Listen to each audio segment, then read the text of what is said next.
노기 마레스케에 관한 소해엔드 이종수. 격변기 명치유신 시절에 일본의 군인이었던 노기 마레스케에 대해 살펴보고자 한다. 그는 자국 내에서도 성장으로 칭송되는가 하면 한편으로는 무능한 장군으로 폄하되기도 하는 인물이다. 당시 일본에는 두 명의 성장이 있다고 했는데 바로 노기와 도고 헤이아치로였다. 도고는 해군을 책임졌고 노기는 육군을 이끌어 여순리순을 함락시켰다. 노기는 조슈번의 집원인 조우번의 번사 노기 마레스구의 셋째 아들로 현재의 도쿄도 미나토구에서 태어났다. 지금은 로폰기 힐즈가 들어서 있는 조우번의 에도 저택이 그가 태어난 곳이다. 어릴 적 모기장 밑에서 자다가 모기장에 금부치가 떨어져 왼쪽 눈에 맞는 바람에 왼쪽 눈이 거의 실명 상태가 되었다고 한다. 그는 러일전쟁 중 여순 요새를 함락하는 과정에서 수많은 희생자를 냈고 무모한 공격으로 자신의 두 아들까지 잃었다. 앞서 서남전쟁 때에는 자신이 속했던 부대의 연대기를 빼앗긴 일로 할복하여 속죄하고자 했으나 주위의 만류로 뜻을 이루지 못했다. 또 자신의 형제가 반대편에 서게 되면서 할복한 이가 생긴 일등에도 큰 죄책감을 안고 있었다. 여순 요새는 청일전쟁 때에는 단숨에 함락했던 곳이었다. 그러나 몇 년 뒤 러일전쟁이 발발해 다시 총공세를 감행했을 때에는 러시아가 견고하게 구축해놓은 요새여서 함락이 쉽지 않았다. 5만여 명의 사상자를 내고 겨우 함락시켰지만 그 출혈은 너무나 컸다. 러일전쟁 후에는 황족 자제들의 스승격으로 지내기도 했다. 육군 대장이었고 백작의 자귀를 지녔으며 독일에 유학한 경력도 있었다. 노기는 1912년 9월 13일 메이지 천황의 장례식 날 밤에 부인과 함께 자살했다. 먼저 부인 시즈코가 노기의 도움을 받아 가슴을 찔렀고 이어 노기가 할복한 뒤 다시 의복을 갖추고 스스로 경동맥과 기관을 끊어 절명했다. 유서에는 메이지 천황에 대한 순사이며 서남전쟁 때 연대기를 빼앗긴 이를 사죄하기 위한 죽음이라는 이유가 적혀 있었다. 전후의 노기는 여순이나 봉천에서 전사하거나 부상당한 부하와 그 유족의 궁상을 전해 들으면 아무도 모르게 찾아가 위문금을 건네거나 사람을 보내기도 했다고 한다. 이 사실이 곧 언론에 알려지면서 노기는 더욱더 심격화되었다. 또 팔을 잃은 사람들을 위해 스스로 설계에 참여한 노기식 의술을 완성해 자신의 연금을 담보로 제작하여 배포하기도 했다. 이 의술을 쓴 부상병의 감사 편지가 전해지자 노기가 감격의 눈물을 흘렸다고 하며 이 일화가 신문에 실리면서 서민들에게 노기 장군은 영웅이자 위인을 넘어 일종의 신앙의 대상이라는 영역으로까지 확대되었다. 소장 시절의 일화도 유명하다.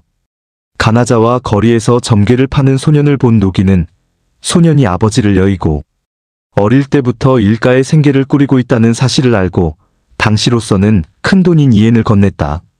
소년은 감격하여 열심히 노력한 끝에 금박 가공의 세계에서 크게 이름을 떨쳤다고 한다. 이 이야기는 훗날 여순 전투와 엮여 각색되면서 창가나 강담으로 널리 퍼졌다.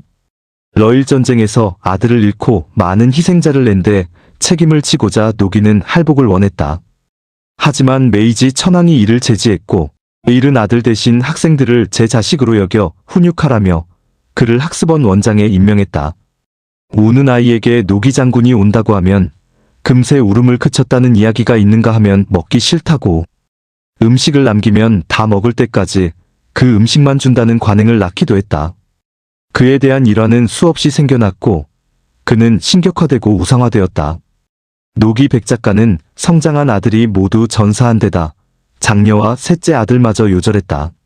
아들들이 전사한 뒤 동생도 오다테의 가문에 양자로 나가 있었기에 후계자가 없었고 야마가타 아리토모나 데라우치 마사타케가 양자를 들여 가문을 잇게 하려 했으나 노기의 유언 때문에 가문은 단절되었다.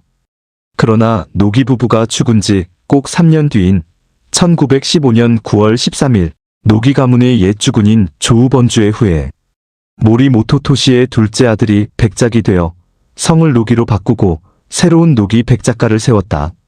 하지만 비판의 목소리가 거세지자 1934년에 자귀를 반납하고 성도 다시 모리로 바꿔야만 했다. 노기 마레스케는 무척이나 청렴했다. 피죽을 먹을 만큼 검소하게 살았다. 그렇게 조국을 위해 멸사봉공했던 인물이었음에도 무모한 돌격 작전을 감행해 엄청난 희생자를 낸 데 대해서는 스스로도 책임을 통감했던 듯하다. 물론 그 희생 속에는 자신의 두 아들도 포함되어 있었다. 대만 총독을 역임하기도 했던 그는 분명한 책임의식을 지녔던 것으로 보인다. 연대기를 빼앗긴 데 대해 자책감을 갖고 있었고 러일 전쟁의 희생자들에 대해서도 무거운 책임을 통감했던 것으로 여겨진다. 그가 천황의 뒤를 따라 자결한 것을 두고도 의견이 분분하다. 훌륭한 장군으로 칭송되기도 하고 어리석은 장군으로 평가절하되기도 한다. 자기 목표를 달성하기 위해 최선의 노력을 경주한 부분에 대해서는 제대로 된 평가가 필요하다고 생각한다. 아들들이 전사하고 장녀와 셋째 아들마저 요절에 단절되고 만 가문에 대해서는 안타까움을 금할 수 없다. 진정성을 가지고 최선을 다한 삶은 박수를 받아 마땅하리라. 그러나 무모하고 저돌적인 백주의 공격으로 엄청난 희생과 사상자를 불러온 부분에 대해서는 응분의 객관적 평가와 책임을 감수해야 할 점이 분명히 있을 것이다. 천황에 대한 맹종과 충성이 극에 달했던 듯한 느낌 또한 지울 수 없다. 군국주의의 전형이자 오도된 군인 정신을 보는 것 같다는 생각이 들기도 했다. 아무튼 노기 마레스케가 제 역할을 충심으로 다했던 군인의 전형이었다는 데에는 이견이 없을 듯하다. 그가 칭송을 받든 악평을 받든 그것을 떠나 인간적인 면에서만은 참으로 불행한 삶을 살다 간 사람이 아니었나 하는 소회가 남는다.